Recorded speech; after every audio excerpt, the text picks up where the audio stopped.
Welcome. My name is Lloyd Borrell. I'm your host. Today I'm thrilled to have as my guest Dr. Dietrich Klinghardt.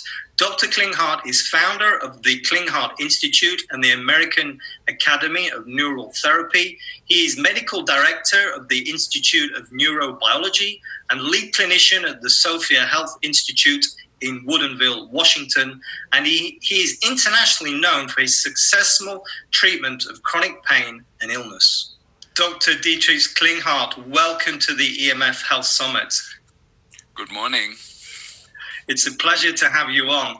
Now, you are one of the first medical doctors, to my knowledge, to shine the light on the healing on the effects of EMFs on health, should I say, not the healing, on the effects of EMFs on health, and embrace it in your healing protocols. So I'd just like to start by asking you, when did this awareness of EMFs start with you?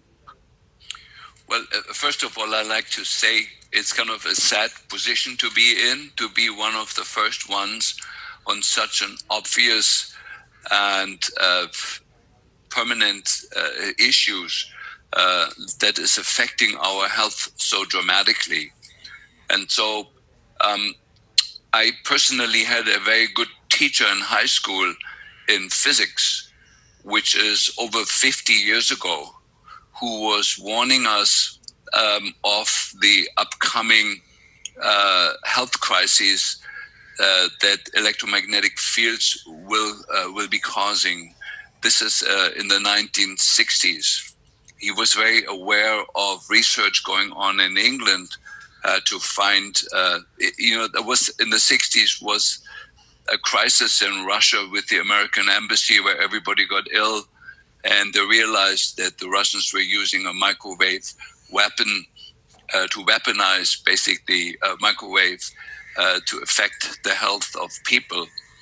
And so my teacher was very aware of that and was also aware of research. Then in response, the Western world responded by research into using microwave as a weapon. And so I can maybe say that the gist of that, was an English researcher, Barry Trower, who worked for the MI6. And through him, I came to know later. Now, my physics teacher knew that then and talked to us in class about that, but it only became known in the last 10 years that microwave was used in British orphanages to basically sterilize the orphans, because, of course, orphans have nobody to who's accountable for them. And they also used microwave in psychiatric hospitals to tame patients to see if their psyche could be altered by blanketing the psychiatric wards with certain frequencies of microwave. And basically what was found out then was that the frequency 2.4 gigahertz was the ideal frequency to sterilize a whole population over 2 or 3 generations. That means it induces epigenetic damage to the systems that makes them less likely to be fertile. And that is passed on to the offspring, who then again is blasted with 2.4 gigahertz. And then over 2 or 3 generations, everybody will be sterile. And the fascinating thing is that in the 60s, when my teacher talked about that, that frequency was not used. Now it is the carrier frequency for all cell phone communications and for Bluetooth, for all the wireless applications, the 2.4 gigahertz. So it's a mass attempt to basically sterilize the Western world population. Russia and Iran are using different frequencies that are not doing that damage. So I became aware of this very early on, and then in my 30s, I got in contact with Wolfgang Maass. He is the leader in building biology in Germany, who started a whole teaching of how to build a healthy home and what should be in there and how to protect people and make the biological environment in a home safe. Paula Baker is the architect in the US who has translated all that into architectural work, which is fantastic. And so we had a seminar here in Seattle about 12 or 15 years ago, how to build a healthy home, where for the first time we disclosed all the research that was known at the time about the dangers of microwave, bringing microwave into the home with a Wi-Fi router. Wi-Fi router basically is a cell phone tower that you put on your own in your home, and the cordless phones, which use a different frequency, which have their own dangers, but it's a slower frequency range that's used with the cordless phones. They also cause damage, but not as severe as the microwave. So I have, if you want to have a long history with this, even before medical school and then through medical school, I was looking for when are the lectures coming on this, and they never came. And I realized there was something really sinister going on in the world if such an important issue is not discussed in the context of medical school. Yes, and this is sinister. The way you're describing this, it is sinister. And it's grim. It's deeply worrying. One of the pioneers on this, which I'm sure you know about, is Dr. Robert O. Becker. And what Dr. Robert O. Becker said was that the greatest polluting element in the Earth's environment is the proliferation of electromagnetic fields. I don't want to make this talk any grimmer than it is already, but we do need to know the truth on this. And that's what this summit is about, is sharing the truth, is telling the truth on this, perhaps an inconvenient truth. My question is, do you agree with this statement of Dr. Robert O. Becker? Oh, absolutely. And Dr. Becker was a personal friend and acquaintance of mine, and his 2 books are still outstanding and are a must read for, I think, every teenager should read those books. And I do like to say, however, we want to differentiate that there is frequency ranges and applications of electric power that can be used for healing, and it can be used for destruction, just like nuclear energy can be harnessed and can be tamed and used for the good of humanity or for destruction. And the amazing thing for me is, as a modern Western society, that there has been absolutely no intent by government or by the EPA here in the US to fund research in what frequencies are actually health bringing and which ones are destructive, and that they use from the research that was done using the most destructive carrier frequency that was found in research as the frequency with which we are blanketing the planet now. And so the increase in electromagnetic radiation on the planet is completely unnecessary. We had fantastic technologies with fiber optic networks that was completely safe. And by the way, that's used internally. Microsoft is not using wireless; they're using fiber optic networks, which are completely safe. And so the whole telecommunications system was heading in the way of using fiber optics until suddenly, about 10 or 15 years ago, it was derailed into the cell phone tower business, which is the most destructive thing we could have come up with. So, and the rest of the frequencies that we're worried about are all in the military applications. And so they're completely unnecessary. So the electromagnetic pollution of the planet is a man-made, willful, destructive choice that was made that's completely unnecessary. We could all have our phones, and there is certainly frequency ranges in the wireless realm that could have been used to make the cell phone radiation safe, where we can all have our cell phone without causing the destruction to the brain and to the general human health and to nature as well. We know that the microwave radiation is killing trees. It's making trees infertile. It's responsible, in the last 20 years, 80% of all insects have disappeared.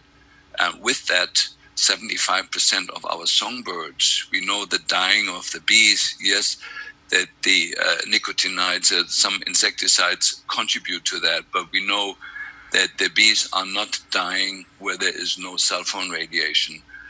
We know that that is directly linked. So we are murdering the planet with something that's completely unnecessary, and that there could be better choices. And we're still hoping that there's going to be somebody in the position of policy making and sanity who will change the course of human evolution. Yeah, and there's a lot in there in what you said, and I was just thinking about what you were saying about the bees, and one of the things that I learned about the bees is that they knew right from the beginning when Marconi was doing his testing. They saw what happened when he did the testing on the Isle of Wight. They saw it decimated the bee population, and yet they carried on. So it is just really incredible for me as someone who's experienced electrical hypersensitivity, knows how dangerous it is firsthand. It is just mind-blowing that there are people that have known about these dangers, and yet it's still going on, the dangers, and it just seems to be getting worse and worse. And obviously we're moving towards 5G, and it's getting worse and worse because everybody wants this. Everybody wants the wireless world. That's the thing, because everybody is only seeing one side of the coin, which is the convenience of it, because it is incredibly convenient. Well, let me say this. The truth is that people have not been told the truth, that their depression, that their insomnia, that their chronic illness is directly linked to this. And so if people would be informed properly, people would have a choice to make a different choice. But right now, everybody thinks their chronic depression, their chronic lack of zest, of energy, is their own personal problem. People have not been told the dimension of this. Let me give you a number here, that in the last 20 years, the main cause of death in women has changed. It used to be cancer, followed by heart disease, followed by a variety of other illnesses. And now the number one cause of death in women is neurological disease. It increased in the last 20 years 663%.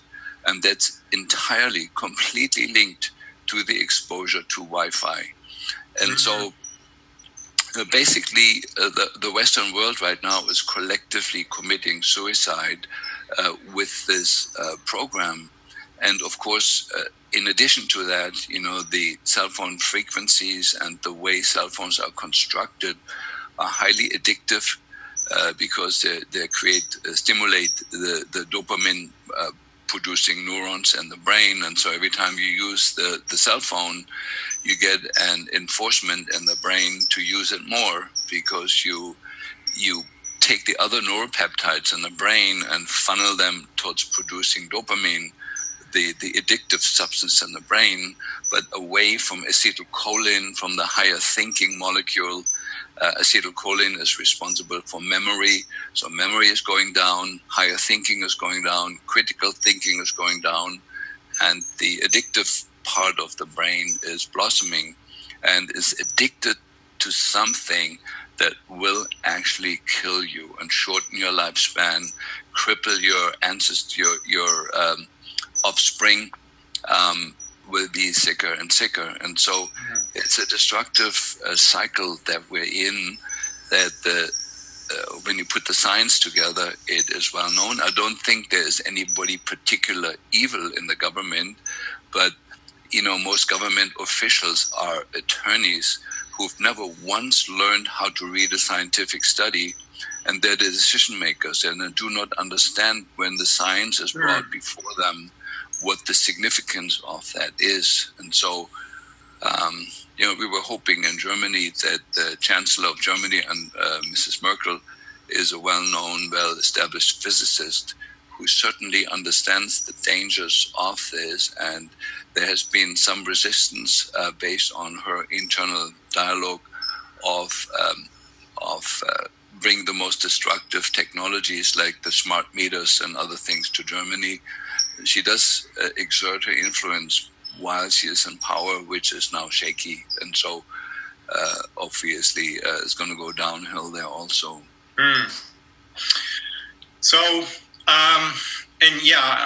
just to pick a point on what you said there, it is difficult for people to comprehend the dimension of this thing, the all-encompassing dimension of it. But I want to just change tack, because even people that are following this summit, that are learning about this, it is pretty amazing, and you're sharing some amazing information here, and I've had many other speakers also who have shared some amazing insights. But I'd like to just change tack and talk about healing, because quite a few years ago I was on your website and I came across an article which talked about the 5 levels of healing, which is shown on this document here, which is a wonderful it's actually a PDF which is free for anybody to download, and it's your systematic model for healing. So you've got these various bodies, the physical body, the energy body, the mental body, the intuitive body, and the spiritual body. So this is obviously an alternative approach to health, and it encompasses the notion that we have an electric body, and that each cell emits biophotons, that's a form of light. So my question is quite simply, why is this so important to understand? Or is it so important to understand? Yeah. As medical doctors, we are trained during our university years to become salespeople for the pharmaceutical industry. That means pretty much everything that we learn about causes of ill health. Each illness is caused by a lack of a particular patented pharmaceutical item. Yeah. So illnesses are no longer caused by the true causes of illness, but they're caused by a lack of a particular pharmaceutical. And so each illness is looked at, what are the number of patented pharmaceuticals that you need to give to fix it. And so to widen the perception of physicians, I choose a model that goes back 12,000 years to a series of early publications in the yogic tradition in India, which mentions the 5 bodies, that we are not only the physical body, which is governed by biochemistry, but we also have the forces of physics fully operating in us, creating a field that is larger than a physical body. It's an electromagnetic field, a magnetic field, an electric field, and a biophoton field, light emissions. And that field interacts with the environment that we are in, and has a reciprocal effect on the physical body. And of course, the effect of electromagnetic radiation is largely on that level, which feeds back into the physical body and changes our biochemistry and our anatomy and our gene transcription and all that. And so, and beyond the electromagnetic level or the level of physics is, of course, the psychological and the spiritual levels, which I don't think we need to go into here, but it's like there's, of course, a higher part of ourselves that governs the lower bodies. But my experience is, and I think some of the listeners will hear this, if the body becomes uninhabitable for the spirit, That means if the body is so distorted and so far away from nature in its biochemistry and its electromagnetic functions, that the spirit can no longer live inside the physical body, it simply detaches from the physical body. And patients describe that to me have a permanent out-of-body experience. That means that the spirit no longer has control over the functions of the physical body. It is detached from it. And with that comes a whole host of problems. First of all, the physical body and the energy body become dysfunctional when they're not governed by the higher bodies, but also the person in its expression and behavior becomes more and more like a person without a soul, without a spirit. And we see that in the teenagers that are on the cell phone all day long, on the computer all day long, that are capable of doing atrocities that are unimaginable to us older people, and there is a move away from normal, beautiful, compassionate humanity to a robot-like existence from this detachment. And I would dare to say that the current electromagnetic environment is the main cause of that. It drives, so to say, the soul, the spirit out of the body and makes the body vulnerable to be taken over by lower functions of the brain that are not governed by the spirit. So I hope I said that right. Some of you will now probably shut the computer off and think about it now, but some of you will get the seriousness of this. Yes, and it is very serious, and it can sound a little bit woo-woo what you're saying here, but it's obviously when you've known or heard about or been told is what your doctor is telling you, you know, about this pharmaceutical approach to health. And then when you hear somebody talk about this, the thing to remember is, as you say, it's like 12,000 years old. So it's not as if you've invented it, you've just put it into contemporary language. And so, you know, there are those that argue that chronic illness is related directly to the amount of toxins that somebody can get rid of. So how, I'd like to just talk about detox if we can. So, you know, how important is detox, and how can this be best achieved?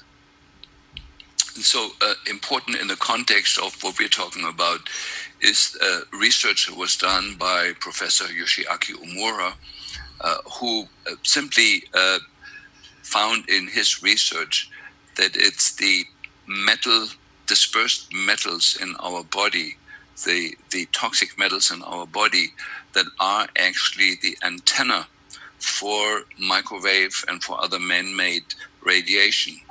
And so with radiation, you always need two things. You need the place where it's broadcasted from, the sender, and you need to have a receiver. And the receiver for all electromagnetic radiation is the metals, and it's the metals in our body. Now, we need magnesium, we need copper and zinc, but we do not need lead and mercury and cadmium and others.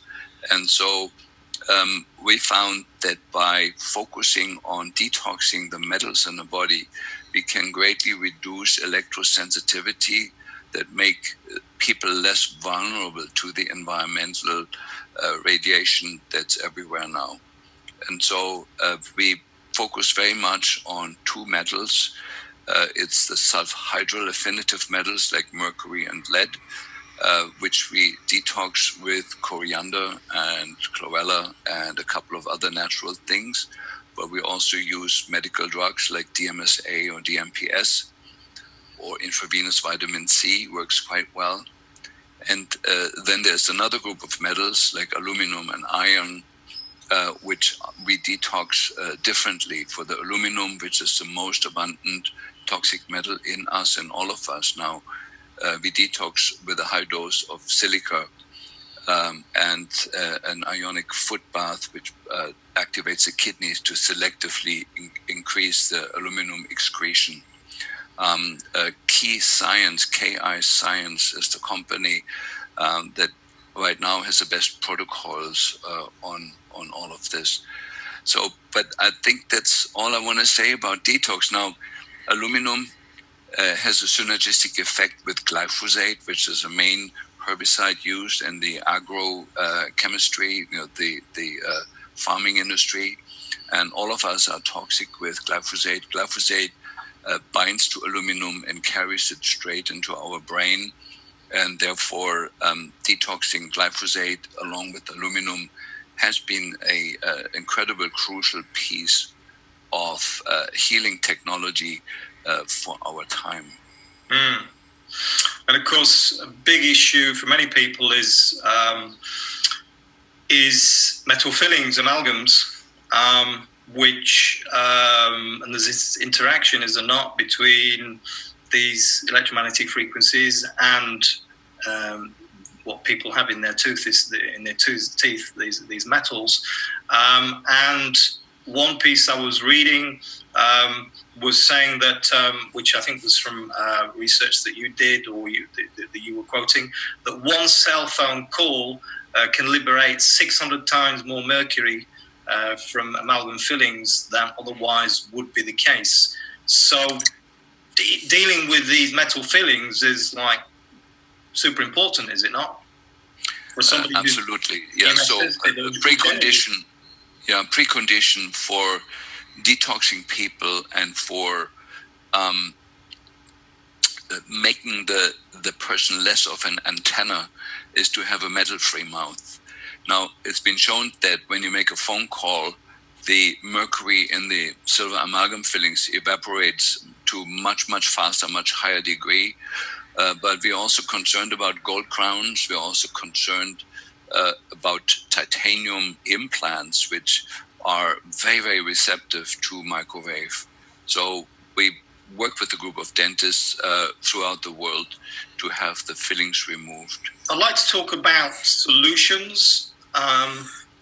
Your top 5 EMF protection tips for, let's say, general health, firstly. So what would you say somebody who's learning about this, listening to this, and beginning to understand that EMFs are potentially lethal?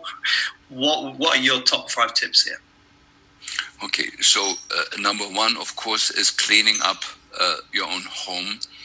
And it starts with the Wi-Fi router, which probably pretty much everyone who listens to this has in their home.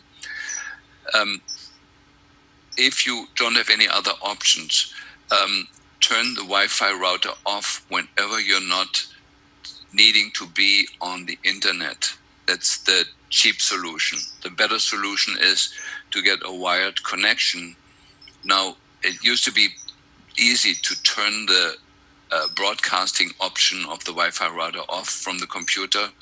Now, the new Wi-Fi routers, for sinister reasons again, do not allow you to do that. And so we recommend people that do a broadband and have a wired connection. We have a friend here who has a company called Little Tree Group, littletreegroup.com. And she makes a bag with a Swiss shield. It's a cloth that doesn't allow Wi-Fi to go through. And so you bag your Wi-Fi router in this baggy thing, and then you minimize the radiation that comes out of it. That's one option. The other one is the cordless phones. There's definitely, if you still have a cordless phone, get rid of it. It's broadcasting 24/7. There is several companies that make cordless phones that only switch the broadcasting option of the base station on when you're actually on the phone. But those are far more expensive, and that's probably not what you have in the home right now. So that's number 1. Yeah. Number 2 is your own body.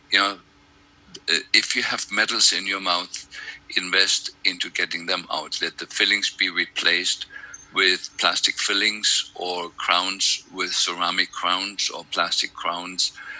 If you have titanium implants, they need to be replaced with zirconium oxide implants. Those are ceramic implants that are non-conductive, non-microwave receiving. Yeah, so that's number 1. Number 2, at night, switch off all the fuses in the house. The circuitry in the walls and the alternating currents going in, pushing in and out of your lamp and your alarm clock creates very, very strong electromagnetic fields that have been shown to be very destructive to human health. This includes the fuses that control your fridge. We know that every time the fridge goes on, the engine in the fridges unfortunately create what's called infrasound, very low frequency sound that has been shown to cause cancer in people. And so we want that off at night.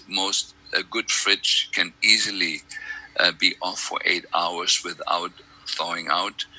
If it thaws out, it's a bad fridge where the seals are broken and it costs you too much energy. So get a new fridge, but not a new fridge that connects with the smart meter. So number 3, get involved with fighting the smart meter that may already be on your apartment or your house, or will be installed soon.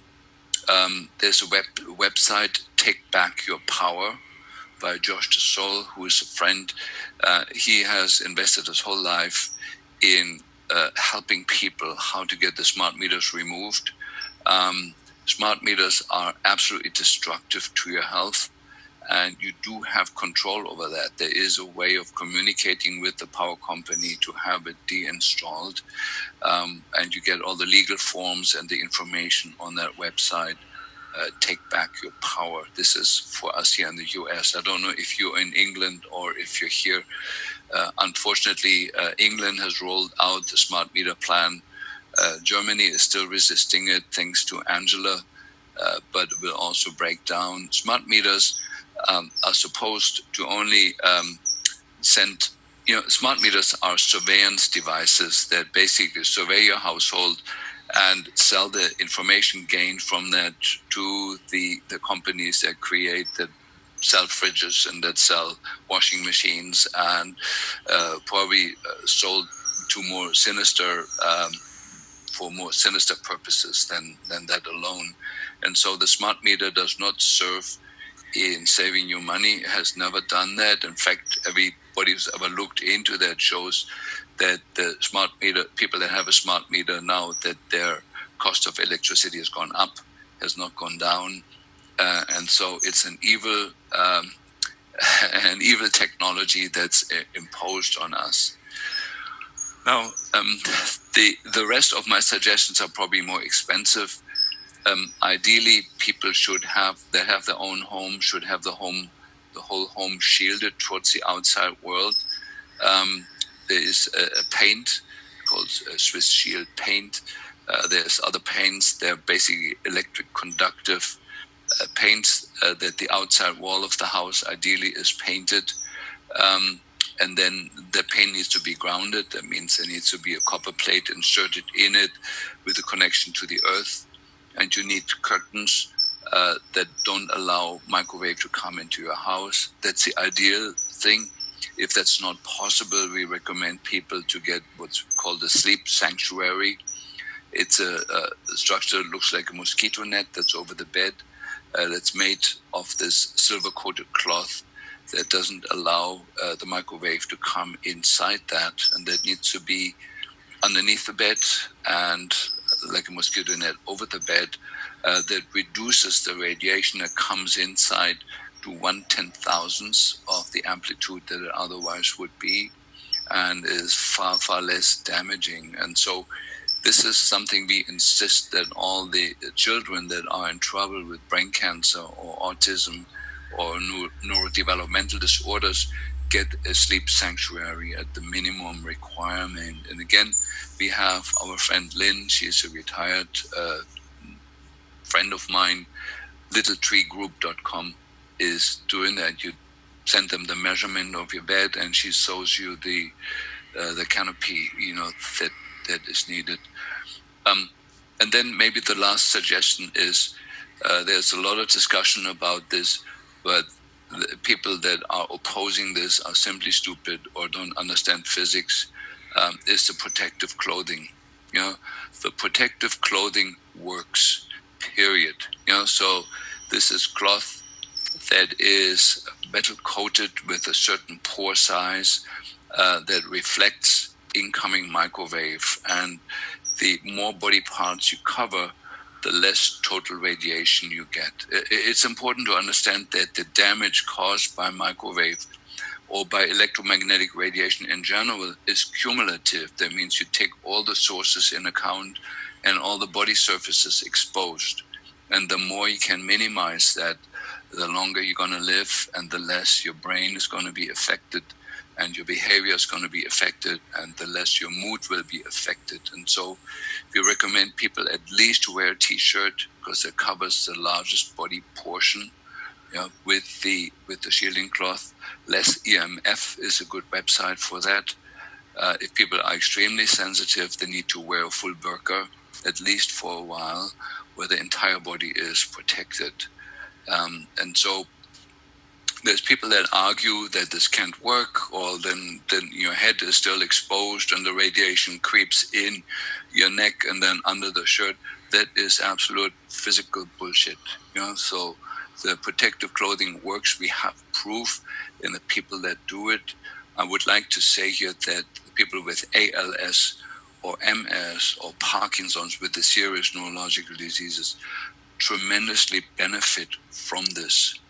Maybe one last piece of technology, the Stetzer filters. Graham Stetzer is a wonderful physicist who developed these simple condenser-like plugs that you put in the outlets in your home. There's a certain way of doing that that's easy to learn, and we've had people have dramatic benefits in their health from just doing that. I call that a daytime technology. So during the daytime, to minimize the household current's effect on your health, you use the Stetzer filter, but at night you switch the whole thing off. This is pretty much all I have in terms of tips for people. So let me just ask you just clarification on one point, if I can. With regard to the shielding, is that a blanket recommendation for everybody, that everybody should shield? Or are you saying that this depends on your particular circumstances, mainly for people that are electrically hypersensitive? What is it? Is it general, or is it just for certain individuals? It's for everybody who wants to live out a normal life and experience their own self, their own spirit in them without being detached, to live out a healthy life where you eliminate electromagnetic fields as a cancer-causing factor, as a behavior-altering factor, as a mood-altering factor. Everybody needs to shield. Now, there may be some places out in the country where there's no cell phone reception, where you do not have to shield. That's a rare exception. But even in the country now, there is cell phone towers everywhere where we look, and so it's going to be rare to find a place. And unfortunately, the whole phenomenon is not really dose dependent. There is even if you're receiving a very, very low dose of cell phone radiation, it can still cause all the problems linked to it. It's the same like mercury toxicity. It's not really linked to the absolute amount of mercury in your system. Some people can be getting seriously ill with small amounts of it. This is an all or nothing issue. You want to reduce the electromagnetic exposures to as close to nothing as you can, and that's when your health bounces back and your happiness comes back, and your will to dance, to go dancing on the weekend, and your will to go out hiking, and your will to invite friends and laugh together, and that all comes back with the shielding. It does not come back without the shielding. Yeah. And can I ask you, do you walk the talk on this in your home? Do you shield? Oh, absolutely, yes. And in my office. Okay. So what I know is that once you start reacting to these EMFs, it is incredibly difficult to wind back time, so to speak, to get back to any sense of normality. And I'm speaking from personal experience. It took me about 10 years. And I know a lot of people who, a lot of people who go on my website who are electrically sensitive and not being able to achieve, get back to a normal situation, to vibrant health, to be able to go dancing, as you say, and go hiking and enjoy life, as we all, it's a fundamental right that we all should be able to enjoy life. So my question is, how successful have you been in healing people with electrical hypersensitivity, or EMF intolerance syndrome, as we're also calling it now? Okay, so let me clarify, because it's very important to clarify this. Everybody exposed to this gets an altered consciousness. Everybody exposed to this gets the same increase in cancer rates later in life, cardiovascular disease, neurological disease. The people that are electro-hypersensitive are the blessed ones, where the body still gives them a warning signal that something really sinister is going on here. Yeah, so I just want to make that clear. The people that say, well, I'm not hypersensitive, so I can use my cell phone, it doesn't disturb me. Well, good luck. You're still going to get the same rates of brain cancer and the same rates of insomnia and the same rate of depression as the people that are hypersensitive. So hypersensitivity is a symptom on top of the sensitivity. It's an allergy towards the frequencies that are used.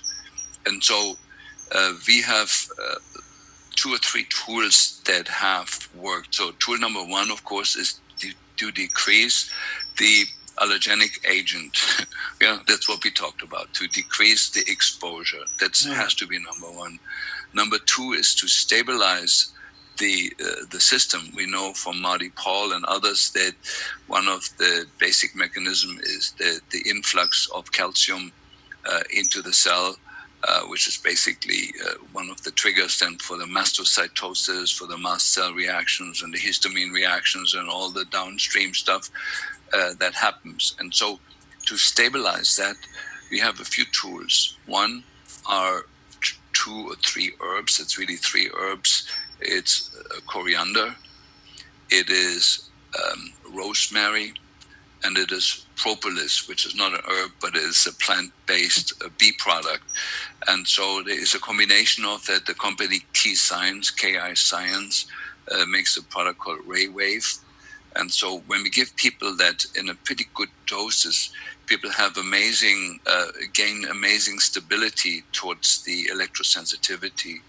And the other tool that I've pioneered is giving a high dose of methylated folate, 20, 30, or 40 milligrams of methylated folate for a while, a few months, maybe even a few years.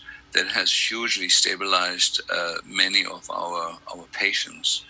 And then the third one that I've pioneered in the last year is the treatment of retroviruses. So microwave activates, but microwave inactivates the mechanisms that we have to tame some of the viruses in our system. And so the most sinister group of them are the human endogenous retroviruses. And when they get unleashed by exposure to Wi-Fi, people get the chronic fatigue, they get the mast cell reactions, they get the histamine reactions, they get the brain fog and all of that. And so we learned how to treat the retroviruses with natural products, but that goes over the talk here, like how to do that. So these are my strategies: the Ray Wave, the high dose methylated folate, and taming the retroviruses, and of course the reduction in exposure. And how successful has this been? This has been phenomenally effective. And people that really follow through with this, it's very, very effective. And so we're coming to the end here, but I get the sense that you're very passionate about this subject. It's such an important subject, and as you said when you started at the beginning, you learned about this 50 years ago, and I get the sense that you've been going back to it ever since, and learning more and more and more, because it's evolving your strategy all the time. Any last comments here, observations you would like to make to share with the viewers? Yeah. So my last comment is this, that current numbers in research are lining up that half of us alive today will die either with or of Alzheimer's disease or other degenerative disorders of the brain. Half of you listening right now. And it was in about 2005, so 13, 14 years ago, Ole Johansson, researcher at the Karolinska Institute, did a study in Sweden where he clearly linked the incidence of Alzheimer's disease to the exposure of microwave from the communication networks. And he predicted that there will be a catastrophic increase in Alzheimer's disease in the next decades. And so his prophecy has turned out to be true. These numbers are true. Half of us, Alzheimer's disease. I hope I'm the other half myself. But and it's ridiculous when you see where the research money for Alzheimer's disease is going right now. It's trying to fix the damage from this instead of changing the frequency. It's all we're asking for is change the frequency. Do some research which frequencies are benevolent. There is frequency gaps in the huge infinite frequency spectrum that are actually healing for us. Why not use that? Why not use that instead of choosing the most destructive frequency that ever was found on this frequency spectrum? And I like to say one last thing is like 2.4 gigahertz was the most destructive frequency. We're going now to 5G, which actually what will be used is 4.8 gigahertz, which is the higher octave of the most destructive frequency that will give us problems squared. That is very, very clear from the physics of it, with simple understanding of physics. When you take a frequency that shatters glass, like the voice of Ella Fitzgerald did, and you double the frequency, you go to the higher octave, you will break the glass twice as fast as the lower frequency does. And so we're moving now from destroying the human condition to destroying it squared. That's my last word.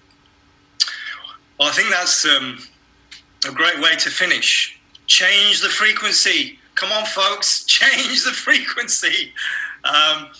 Dr. Klinghardt, it's been fascinating and enlightening talking with you, exchanging with you today. You are a pioneer on this. Your work is groundbreaking. You're actually managing to make sense of all this for so many people. And I know there's a lot of doctors are looking to, I know you're helping a lot of other doctors, and other doctors are looking to you for guidance on this, and you're kind of leading the way. So thanks for that. And thank you for being part of this EMF Health Summit. Yeah, and thanks to you, your courage, and also thanks to the listeners spending your time on listening to our strange world here. Yeah, so I'm going to say goodbye. Thank you very much. Yeah. Well, thank you. And for all of you who've joined us today, thanks for being part of this movement. My name is Lloyd Borrell. Thank you. Take care. Thank you.